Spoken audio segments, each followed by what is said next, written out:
نگران وفاقی حکومت کی جانب سے بجلی کے بلوں میں ریلیف کا پلان ہنگامی بنیاد پر تیار کر لیا گیا۔ میڈیا رپورٹ کے مطابق بجلی کے بلوں میں 250 ارب روپے ریلیف فراہم کرنے کی کوشش کی جا رہی ہے۔ بجلی کے 400 یونٹ استعمال کرنے والوں کے لیے ریلیف کا پلان تیار کیا گیا۔ اگست اور سپتمبر کے بل قسطوں میں لینے کے لیے وزارت خزانہ تحریری گارنٹی دیں گے۔ بنیادی ٹیرف میں 7 روپے کا اضافہ واپس لے کر مرحلہ وار وصول کرنے پر غور کیا گیا۔ بجلی کے بلوں کی ادائیگیوں میں سہولت دینے کی تجویز IMF کے حوالے کی گئی۔ ہر صارف کو بجلی کے بل قسطوں میں دینے کی تجویز بھی زیر غور ہے۔ نگران وزیر خزانہ نے IMF حکام کو بجلی کے بلوں میں ریلیف دینے کی درخواست کی ہے۔ بجلی چوری کی روک تھام کے لیے ایکشن پلان تیار کیا جا رہا ہے۔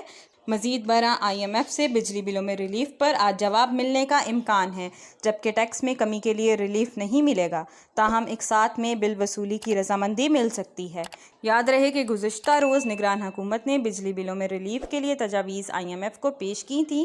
نگران وزیر خزانہ شمشاد اختر نے IMF کی نمائندہ ایسٹر پریس سے ورچوئل رابطہ کیا۔ ذرائع وزارت خزانہ نے بتایا کہ بجلی بلوں میں ریلیف کے لیے IMF سے بات چیت کی گئی۔ IMF کو بجلی بلوں میں اضافے کے بعد کی صورتحال سے آگاہ کیا گیا۔ IMF نے ریلیف کے لیے حکومت کے موقف پر بریفنگ لی۔ بجلی بلوں میں ریلیف کے لیے تجاویز IMF کو پیش کی گئیں۔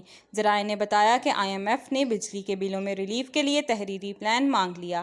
IMF کو تحریری پلان آج شام بھیجنے کا امکان ہے۔ قبل از وفاقی کابینہ کے اجلاس میں بجلی کے بلوں میں صارفین کو ریلیف دینے کا فیصلہ نہیں ہو سکا تھا۔ نگران وزیر اعظم انوار الحق کاکڑ کی زیر صدارت وفاقی کابینہ کا اجلاس ہوا۔ اجلاس میں نگران وفاقی کابینہ کو بریفنگ دی گئی کہ IMF معاہدہ ریلیف فراہمی میں بڑی رکاوٹ ہے۔ پلیز ہماری ویڈیوز کو لائک کیجیے گا، چینل سبسکرائب کیجیے گا اور بیل آئیکن کو کلک کرنا مت بھولیے گا تاکہ مزید معلومات کا سلسلہ آپ تک جاری رہے۔